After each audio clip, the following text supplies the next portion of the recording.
afternoon. I'm good. Good afternoon to you. Welcome to the show. I am talking or about to talk with Kate Rubalcava. Did I pronounce her Rubalcava? Rubalcava. Rubalcava. I thought I had it correct. Well, welcome to the show. You are manning such an incredible organization. Tell me what the purpose of the Utah Nonprofit Association is. What is its purpose? Thank you so much for the opportunity, Mr. Brown. I'm grateful to have this conversation about the work of the Utah Nonprofits Association. And our mission is to unify, strengthen, and elevate the nonprofits in Utah. Our vision is to see all of our communities vibrant and strong as a result of the work that we do. And I would think now, especially coming out of or still in this pandemic situation, that the not for profits are taking a real firm foothold in being able to deliver services, support, and even emotional satisfaction to many aspects of our community. That's even a more difficult task or a more diverse task for you, because not only are you trying to help them establish their foothold as viable non-for-profits, but you're also making sure that they have the emotional, mental, and economical stability to keep them active and involved. How do you keep that beautiful smile on your face and do that? Well, I'll tell you what, this past 18 months has been a test for each and every nonprofit leader, staff person, and then person, right? Like we are all humans trying to exist in this space of uncertainty, anxiety, challenge. And we know that the nonprofits in Utah have been tested exponentially in the past 18 months as a result of the pandemic. And I mean, I think each and every one of us understands that that's a natural thing to have happened during a global pandemic. And so none of us should be surprised. However, what I can say is that, as leaders in the field, when we showed up to work on March 14th or 19th of 2020, I think each of us were sort of saying like, okay, how are we shifting? How does this impact our staff? How does this impact our budget? How does this impact the people that we're serving, right? Because as nonprofits, we are mission driven. We are here to serve the clients, right? And like that shift that we all had to make on a dime, like super quickly, was really hard, I think, for many of us. But what I know is that, and we've asked members this question, we've gotten feedback, I've been having lots of conversations with folks. So this is qualitative and quantitatively gathered of what I know. What I know is that nonprofits showed up. We showed up for our missions. We showed up for our staff members. We have achieved success over many hurdles throughout this past 18 months. And we have seen our program service delivery in the nonprofit field increase while our donations have sometimes decreased or maintained the same. So we're asking to serve more with less. And we've shown up to the challenge. We have advocated for our communities to be healthier, like, vaccine information, when it was say, stay safe, stay home, right? Like we had to understand what that meant.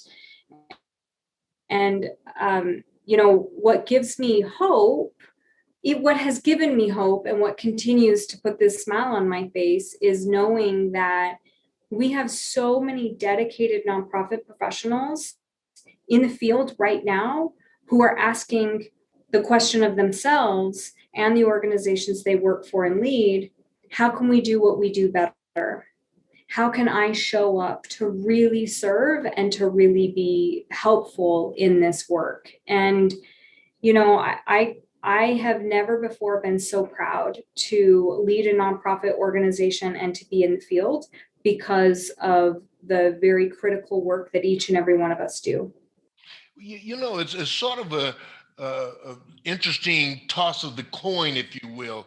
On one hand, we presume that not-for-profits are this emotional, passionate thing. And on the other hand, we've got to function like a business operation to make sure that things are in place for that functionality. And that's where donations and contributions come into play. But on the other side, you still have to walk around the community, if you will, with that passion, with I care. And we've got so many factions now that we're dealing with to get the job done. Have you seen a growth in not-for-profits during this pandemic period? And what is your take on that growth? We are seeing both a growth of newer nonprofits. We're also seeing nonprofit organizations close. Okay. So we're seeing it from both sides. And we have seen in Utah an exponential growth in nonprofit organizations over the last 5 to 7 years. And I attribute that to us as Utahns. I'm born and raised here in Utah. We have a very entrepreneurial spirit. We are focused on service in our communities. It's just something that we're ingrained with. And we don't get to the #1 volunteer state in the nation because we, just because of nothing, right? Like, it's every one of us showing up and volunteering and giving in service to our community. And as a result of all of that, we have lots of nonprofits in the state. We have over 10,000 nonprofit organizations. 10,000 nonprofits in the state. Yeah, over 10,000. Yeah. And what percentage of those have survived through all of this? Well, that's the age-old question that I don't have the answer for you, right? The only barometer that we have to track that information is through the IRS. And that is because of the number of nonprofits that file Form 990s, right, and record revenue for the IRS and for their organization. The IRS releases the list of nonprofits with their revenues and expenses if they're over $25,000 only 3 times a year. So the information that we're getting, which was just released a couple of weeks ago, is still dated, right? Because it hasn't quite caught up with what you alluded to, which is that we are still in a global pandemic. And while Utah's economy is doing well, I mean, I don't think anybody can dispute that, but we're still seeing a decrease in the number and level of support of charitable nonprofits in the state, which tells me that if nonprofit organizations can't raise the money to be able to hire their staff and keep their lights on and serve the mission of their organization, then people are not being served, staff are being lost at organizations, and organizations need to close. I exist, Mr. Brown, in this really weird space where it's always two sides of the coin, right? We're always talking about the growth and the expansion and the love of nonprofits in Utah. But then there's this other side where we know that nonprofits are hurting because, they've had to lay off staff. They've had to cut programming, which means, jobs are lost and people aren't being served. Right. Well, I think one of the things that we're attempting to do is we're a baby not-for-profit at this point in time, but we want to be a facilitator of the voices of those not-for-profits because everybody's trying to get the word out. And if it's not a bit of news, then it doesn't resonate to get to the public. And many times the message is distorted or and I won't say false, but pretty much if it's not a great soundbite of something dramatic is happening, the information is not disseminated. We want to be that voice to say the information is consistent, it's real, and all of that. One of the things I've learned from your organization, is that you continue to say, keep your feet on the ground as an organization, understand what your foundation is as an organization, because you can't do the best job you want to do if your organization is not up for the game. Yeah, I mean, you said it expertly. We need foundations, right? And Right. in order for us to understand where we're going, we have to understand where we came from. We have to understand, what our current circumstances are, and then we have to have vision for the future. Right. And it's a really hard combination, right? You have to blend passion with organizational viability and stability. Right. And that's not sexy at all. Not at all. No, people are like, I am passion driven. I love this work. And then you've got this person over here. And I'm usually the person at the party that's like, how are your bylaws? How engaged are your board? What's your fundraising plan? People are like, I don't want to talk about that. I want to talk about passion. And I'm like, but we have to talk about that. I'm going to use this stuff because when I talk to my board, they go, James, you make sure you put the financial report in all the agendas that you send us. Okay. And I'm going, I just want to start producing these shows. And they go, we've got some things to do before you get there. And so finally, end of the month, we're going to start producing new broadcast worthy episodes and put them out there. And I'm now trying to decide who, what, and where I'm going to interview the first thing. But I'm glad you mentioned that because we have that passion. We just want to go do it. And the board is there to say, not yet. Okay, this is right. No, you can't do that. Or you shouldn't do that. Can't might not be the word. You shouldn't do that. And that is so important as I step back sometime and I look at it, I go, this is good. I mean, I sent an agenda off the other day and I misspelled a person's word. And my Christy Chambers, my board president, said, you got that name wrong there. I said, that wasn't me. That was autocorrect. And she started laughing. But that's, as small as that is so important. It is. It's so important. It is. And I can tell you that our mission, and I talk about this work always collectively, right? Because your mission matters to me, right? It matters to me. And when I think about the work that we do in the community and how important it is that we live our missions fully, right? We need people who are going to pull us back a little bit and say, I'm not saying it's a bad idea. I'm not saying you shouldn't do it. Right. What I am saying is I need you to consider this. Right. Because as we lead with passion and we lead with, our hearts, when we go full force like that, sometimes there are things that are just missing in the decision-making process. Absolutely. Doesn't mean it's bad. Doesn't mean we shouldn't do it. Right. Doesn't mean that even after we consider it and we're like, right. Yep, I know that's missing. And you know what? I'm still going for it. Exactly. It doesn't mean that that's a bad thing. It just means that when we have all of the information before us as we are making these decisions, then we make better decisions. We make Absolutely. Better informed decisions. And as we go out and raise money and request people to donate to us, it's best that we have all the pieces in the right places, even the pieces that you don't think they're going to talk about.